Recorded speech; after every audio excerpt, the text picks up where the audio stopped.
The mindset you or a student takes on snow or into a learning environment can have an incredible impact on the pace of learning, emotional reactions to feedback, and the overall ceiling for growth. In this Tech Talk, Ben DeBenedictis explores how to identify the self limiting symptoms of a fixed mindset and cultivate a growth mindset to elevate our ability to tackle challenges and grow. But what makes Ben's discussion on mindset special is that it's not another self help YouTube lecture. He breaks it down with unique insights on not just how our mindset impacts us, but how to help students when their mindset is holding them back, or maybe even the mindset their parents brought into the lesson. Please enjoy this episode of Okemo Tech Talks, brought to you by the Okemo Ski Ride School.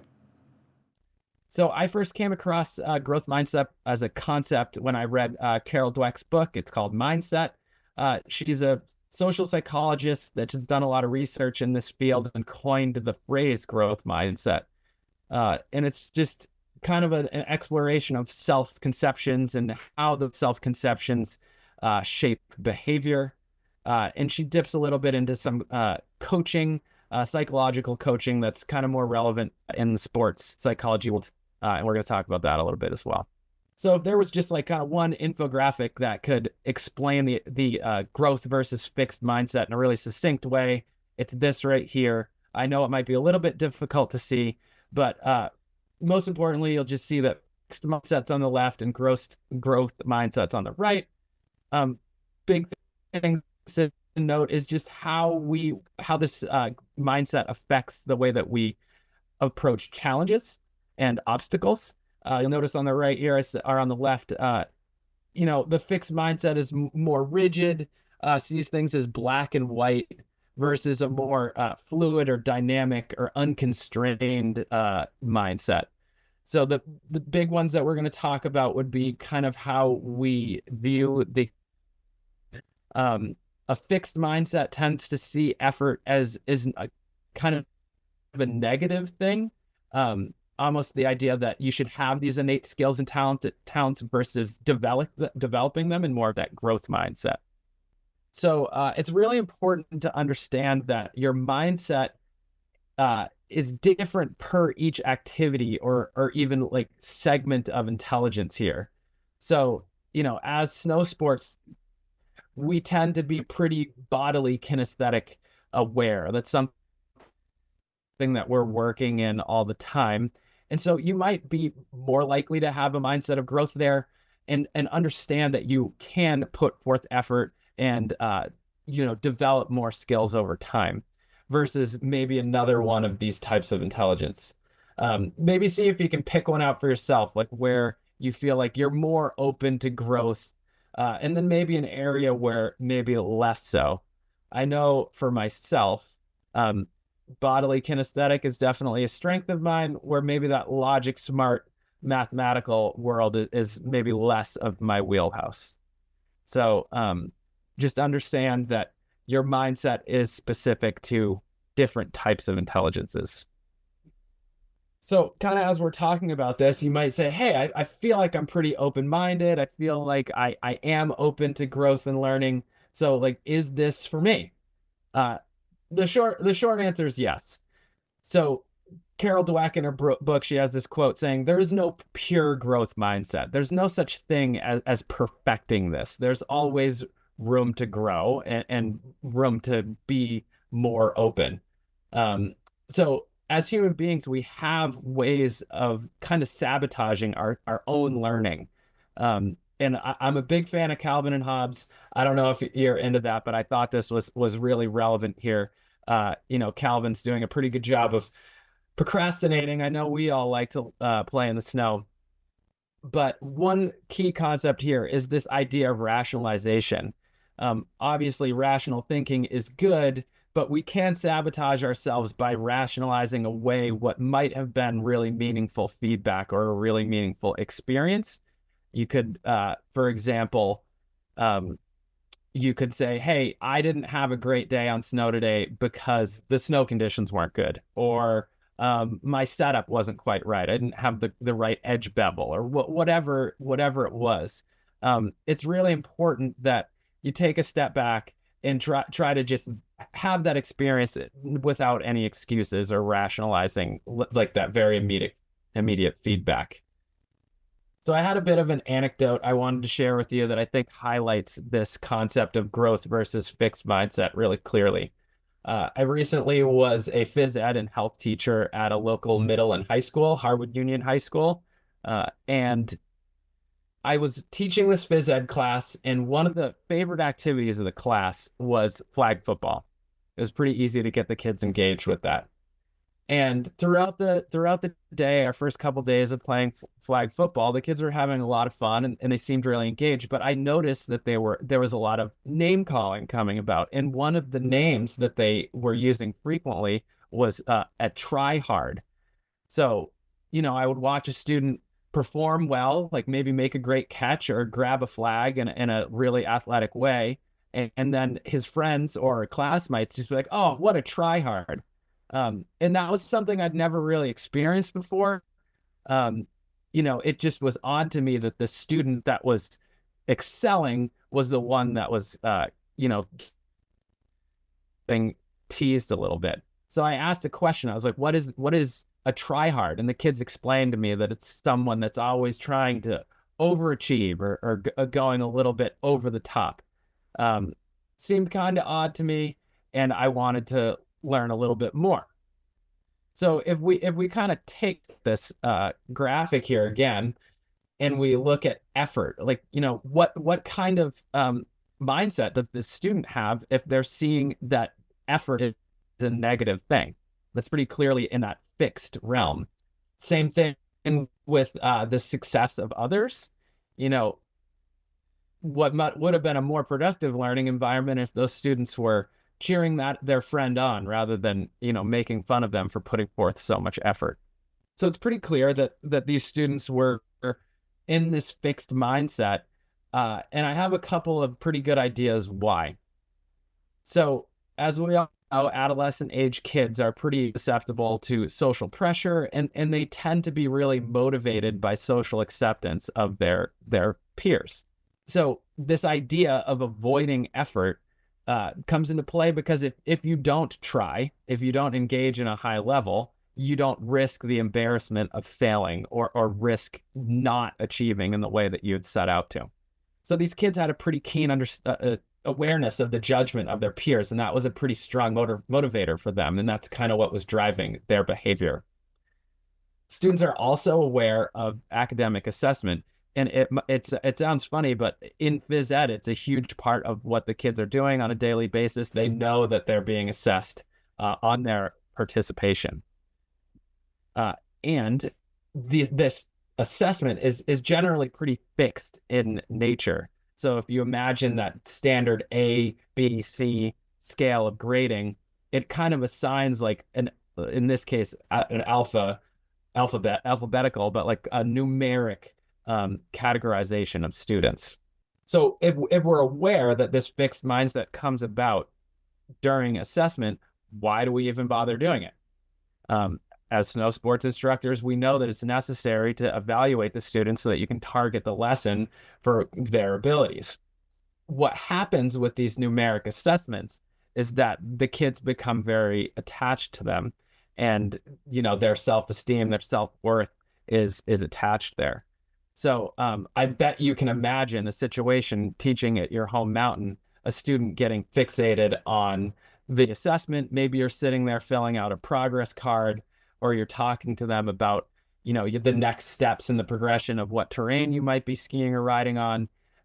And they tend to be really motivated by that next piece, that next step, that next trail, rather than maybe the specific skill that they need in order to move on. So as a result, our assessments tend to have this unintended consequence of reinforcing this fixation on numeric assessment. So I really like this story. One day I was out on the snow front helping launch some lessons, and a guest walked up, and we had instructors doing level assessments, and the guest was trying to check their student in. And the conversation was going well. The parent was saying that their student was very concerned that they ended up in like a level 7 or our highest level kids group lesson. And the instructor was having this conversation that he said, my son can get down any terrain. He can get down any terrain on the mountain. And the instructor responded by saying, maybe not super tactfully, but he said, well, a bowling ball can make it down any trail on the mountain. So you can also see how the parents get fixated on these numeric assessments. It leads to overtraining. It leads to pushing kids beyond what maybe they should be focusing on. It's a really bad situation. I think you can imagine probably seeing that yourself, where a parent is influencing what their child really needs in a negative way. So some takeaways about assessment and how we can learn from this. Ideally, assessments would be entirely skills based. So you'd be talking about, that first straight run on skis. The next step would be a gliding wedge. Like, it wouldn't be get on the carpet, or it wouldn't be tied to a specific trail, or like obviously no numeric assessment. Another thing we should try to avoid is terrain benchmarks. So instead of saying, we need to get on to the adventure triple, or we need to get onto the magic carp, it'd be better to talk about the skills specifically with the student. Also, a big part of this is the fact that our business world and society is more and more driven by data. So we're trying to collect data all the time. We're trying to evaluate others and generate this data that then allows us to perform better. This type of thinking in this movement in this direction really only further solidifies fixed thinking in our students and ourselves. So as an example, I wanted to take a second to look at the progress card that we use at Stowe for our 7 to 14-year-old alpine lessons.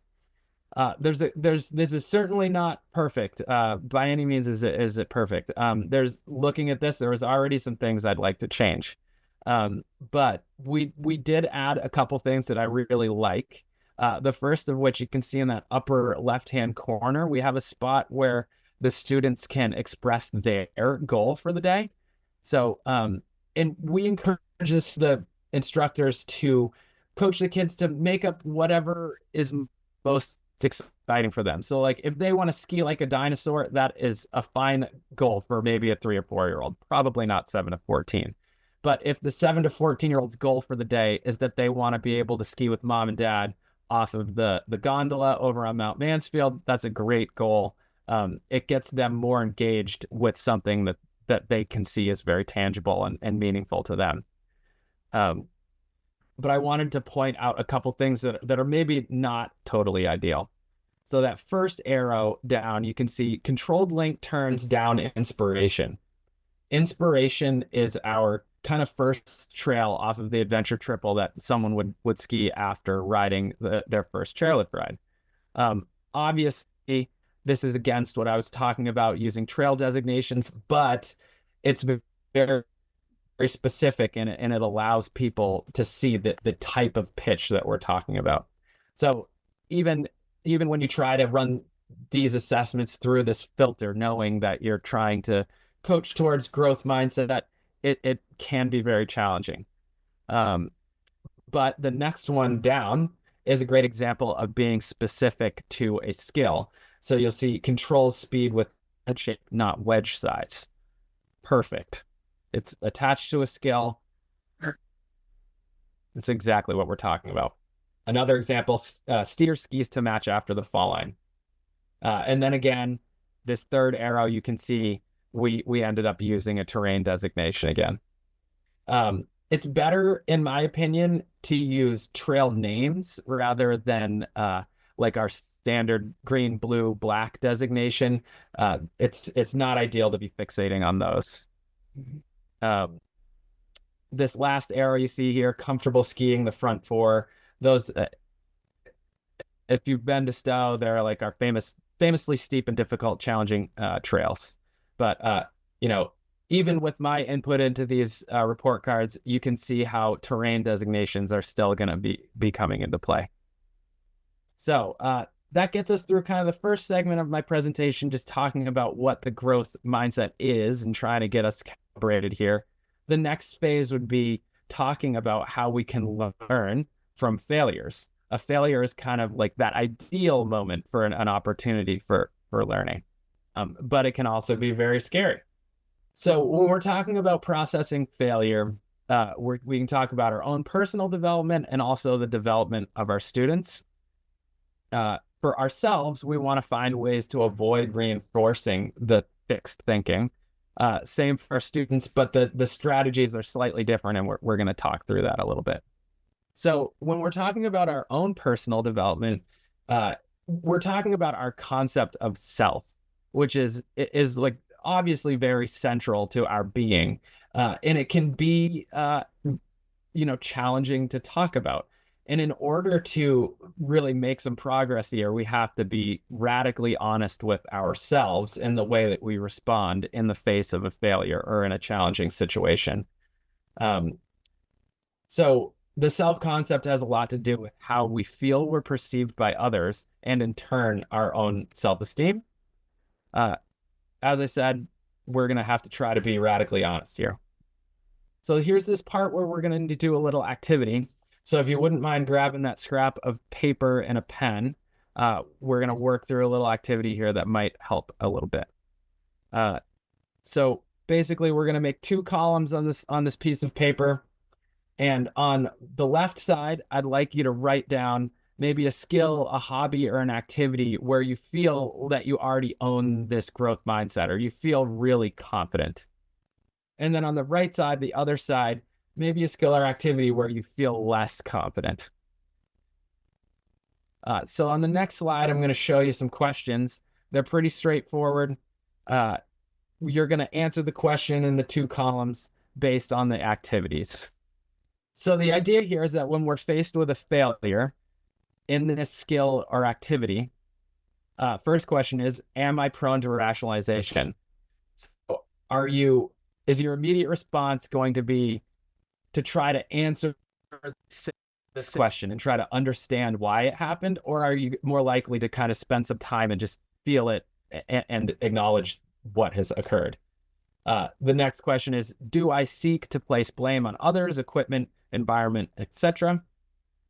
And am I likely to improvise or adapt, or do I persist with the same tactics or strategies? Bear in mind that one is not necessarily, none of these, if you're answering yes or no here, it's not necessarily good or bad. It's purely for your understanding. Next, are you more likely to be curious or frustrated? And do you focus more on the process or the outcome? So the next step here would just be kind of looking if you can see a pattern in your responses. Where did you see any connection between the way that you process a failure or a challenge with something you were really adept with, something that you're challenged by? Go ahead and share any thoughts you have in the comments here. So anyone that's familiar with Michaela Schifrin knows how much she values the process of training, and she's very much not outcome focused. And despite getting some pretty incredible outcomes, she really does focus in on the process, and that's really the best thing that we can do for ourselves. I'm sure you've all heard of this idea of SMART goals. And the idea is that a goal is specific, measurable, achievable, and relevant and time bound. So I use this example of trying to achieve a level 2 certification. So there's 2 different goals here that I've had as examples. So I'll make 25 of my best wedge turns, or wedge Christie and basic parallel turns, every day until my level 2 skiing exam in March, versus I will pass my level 2 skiing exam. That first goal is way more in line with this idea of being a SMART goal. And it's also something that you can keep up with every day, and something that is very much a process versus just an outcome. Another thing that happens in our thinking about failure and the way that we move through a failure or a less than ideal outcome is we tend to measure ourselves against others that have maybe performed the same activity. Uh, Not only is it not very productive, but you tend to not be as supportive of your peers as well. And when you're feeling that, it's really best if you can recognize that that's not like a particularly useful feeling or emotion, and try to move past that. Uh, Oftentimes, when I know that I'm about to receive some feedback, I take a second to check in and say, this could be difficult to hear. I need to be ready, and I need to be available to intentionally internalize this. Um, a lot of this idea of coaching yourself into into more of a growth mindset really comes from you being this idea of intrapersonal intelligence and checking in with yourself and being really honest and making the choice to move past what might be a jealous moment or a moment of like maybe a negative emotion. So in terms of student development, one of the easiest ways that we can promote this idea of growth mindset in students is to make sure that we're spending a lot of time praising effort. So if you imagine a group of students out on the hill, it's really easy to praise the student that's actually seeing success. Like maybe they made their first turn. Maybe they got on the chairlift for the first time successfully. Obviously, you want to provide some positive feedback, but making sure that you're giving that feedback to students that are genuinely putting forth a lot of effort, but maybe not achieving the desired outcome. It's really easy to overlook those students, and believe me, they hear it every single time you give that student positive reinforcement when they make that first turn successfully. Another great idea to help coach kids into a growth mindset is helping students to identify their own growth. And that's one of the reasons that we added that spot for students to identify their own goal. So when a student achieves something that they feel really connected with, then they really get that dopamine and that really positive sensation of success. Helping students achieve that more frequently and helping them access that is really what I'm talking about.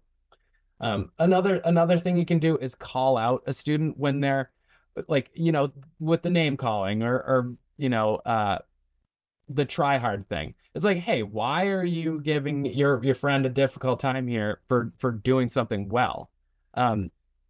Sometimes we forget that we can, even with a younger student, you can just have a conversation or ask a question that might challenge their thinking and get them to think in a different way. A great way to move towards a growth mindset is also like destigmatizing failure. I feel like a lot of times, especially new instructors, tend to be a little self-conscious and not so willing to try an activity if they haven't done it before or they know that it could fail. Things that I encourage new instructors to do when I'm out training new hires is to just be silly, be goofy, try something new. Just because the activity you chose didn't work or didn't have the outcome that you wanted doesn't mean that there can't still be value in having done it. For instance, if you try something and you can't do it and you're struggling and the students see that, that makes them more open to being able to try something, and it makes them understand that they're in a safe environment where they won't be judged harshly if they put forth effort and then don't achieve the desired outcome. Another big idea here that I'm all about is this idea of experimentation. Oftentimes when I'm out training with staff, I talk about you need to kind of feel the wrong before you can identify what's right. So it's like a sliding scale, so you got to dip deep into the exaggerating a movement or trying something in a different way that may not feel right, but that in turn gives you more understanding of the opposite of that movement. And as I said, like, it's really all about demonstrating. So anyone have any ideas or thoughts about what you do to demonstrate your growth mindset, or demonstrating an environment where it's okay to make a mistake? Aaron said, if someone in her group falls, I fall too, and then we practice getting up together. Mark said, explain the process and patience with rinse and repeat. Yeah. Jeff said, talk about falling down and how it's something that we all do as skiers. Yeah, I mean, if you don't take a fall every once in a while, you're probably not really learning. So the main idea here is that it's really good for your students to see you having a fall or having some type of failure. So I wanted to share with you a post that I saw recently. I don't know if anyone here is on Instagram or social media, but I follow Big Picture Skiing and Tom Gelly, and it's he posts some really fantastic stuff. If you've never seen Tom Gelly's stuff before, you should really check it out.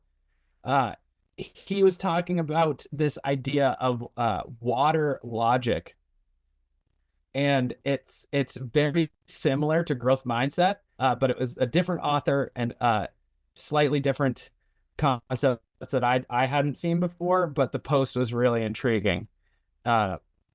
So things that I noticed that were very similar: can I explore or exaggerate the movement, opposite or exaggerated movements? Am I curious instead of trying to be perfect? Curiosity is always better than a fixation on perfection. So the author here was Edward de Bono, and this idea of water logic versus rock logic would be water being very fluid and exploratory and relational, where rock logic is very rigid and judgmental, and likes to put things in right versus wrong. Sounds a lot like fixed thinking to me. I really like this last bit here. This approach aligns with ecological dynamics, a framework where movement emerges through interactions with tasks and environments, not fixed instructions. So when it comes down to it, we're trying to have a good time sliding on snow. Like, it's not about making the perfect wedge Christie or the perfectly executed railroad track turn. Like, what we're all trying to do is relate to this environment and interact with the snow in a way that makes us feel good. So just some closing thoughts here on growth mindset as a whole. It's really about process, not outcomes. So setting goals that are focused on process, and also staying engaged and not being too fixated on outcomes is always good. Valuing effort, both your own and the effort of your students, is essential. And then in terms of your ability to process failure, it's really easy for someone to sit here and be like, oh, I take feedback well. I take critical feedback well. And I do really internalize it. But do you really? You have to be radically honest with yourself in those moments, and make sure that you're picking out and really internalizing what someone's saying to you, or the feedback you got from the snow. Like, are you really taking a minute to feel it, or are you just focused on what it says in the technical manual? And there is no more ideal opportunity for learning than a failure. There's far more to be learned in a mistake or a missed opportunity than a success. It's also really good to keep in mind that perfection is not attainable. It's not something that you're going to achieve. So being totally focused on an outcome, you're gonna be disappointed. Right and wrong are human constructs. They're not real things. So trying to ski the right way, or the way that someone else is telling you, if it doesn't feel right, it's probably not right. Another piece that's important in that same vein is that biomechanics are unique to the individual. So now, no matter how well you've internalized all this technical information, like, the way that you move is unique to your skeletal structure and your body type and your fitness level. So what works for you isn't going to work for someone else. And it's really important to bear that in mind as well. And lastly, and it's really easy to do. I've done it a million times myself, but avoiding measuring your performance based on the performance of others. Um, I think we all know that that's not a particularly flattering look.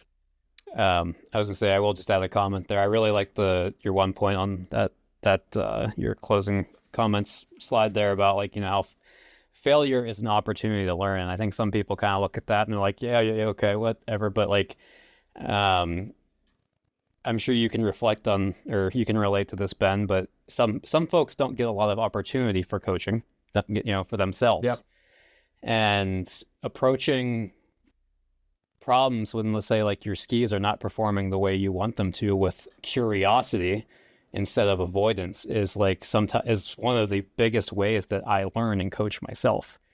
Because it's an opportunity. Like we did a clinic at Okemo last season at some point, and we spent like half the morning just going out and finding some terrible conditions to ski on, with the idea of approach it with curiosity, right? Like why am I having a hard time holding an edge here? Why am I getting bottom heavy? Why am my tails washing out? And like asking those questions because it's an opportunity to reflect and self-coach at any point. And so like it's great tool to have your toolbox. Yeah, I mean, if you're avoiding going to take some laps because of the snow conditions, those are probably the conditions you need to be skiing the most. Yeah. The point that Ben, you were talking about where you saw somebody in your group having a hard time with respect to being a try hard or calling somebody else a try hard. I found that too in the lessons that I've taught with kids. There can be like an over analyzation. There can be a over dependence on hey, am I skiing right? And that in turn prevents the students from progressing. I've noticed it's fairly hard to get some of those students out of their own head. And I just was wondering, like, maybe do you have any tips, or like maybe somebody on this call might have some tips on like how to progressively work on a student trying to get out of their own head when, tackling something new. I try to focus it on the task at hand and try to bring them back to, whatever it is we're trying to do, as opposed to like focus too much on the performance aspect. But yeah, just looking for some ideas there. Yeah, I think it has a lot to, it's very much dependent on the age, I would say. But, for instance, a common one, let's say you have like a 7 to 14-year-old and they're very much fixated on going over to Mount Mansfield or getting on that like black diamond terrain. I mean, we all know the skills that requires, and talking to them about those skills, making sure that they understand that they need to be able to do, specific things before they move on to that terrain. So I think I would start with like identifying the thing that they're actually fixated on. So like ask some questions and understand, like, is it really just the black diamond trail designation that is important to you, or is it that you want to be able to ski with your big brother? So trying to understand that, and then giving them talking to them about the skills they'll need in order to achieve that outcome. That's the direction I would go with it. Or you could just be goofy and try doing something silly and get them to stop being so serious. Ben, I think that when you put yourself into looking at yourself with multiple sports that you're doing, and really understanding where you're at for enjoyment and what you're using it for, to go ahead and maybe detox or purge and so forth. And when skiers and riders come up to the mountains, they've rushed 5-6 hours to get there. They've got to make that ski school time, and everything's rushing, and they really haven't stepped outside that box yet.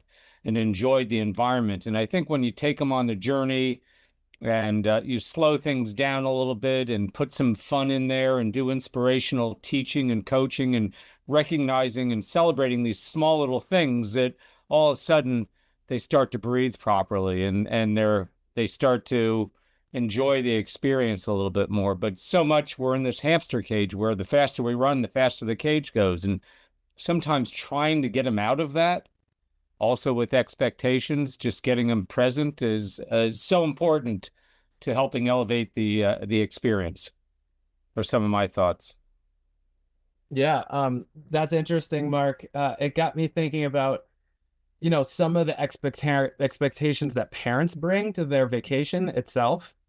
Sometimes they are so stressed out and they expect certain things to happen, and that like flows right into their children. And you can kind of even feel that tension when they're at drop off in the morning. Another great way that you can kind of thwart that is you can set up a learning environment where there aren't specific expectations. And the expectation is purely just to try to enjoy being outside. And you have to set that up. You need to give a little bit of structure. And again, it really it depends on the age group, whether you're talking about a 3-year-old or an adult group lesson. But trying to pull expectations away and giving like an opportunity to have like just a more authentic experience where they can engage with the environment. Yeah. Making them aware of all the beauty that's around them, and maybe sharing some experiences, how things have changed and how lucky they are to be present in these type of snow conditions, regardless of whether it has S in the word or R in the word. But just kind of having some fun with them and really sharing how special it is. And I think that they start to realize how lucky they are and how excited you are to be going on their journey too.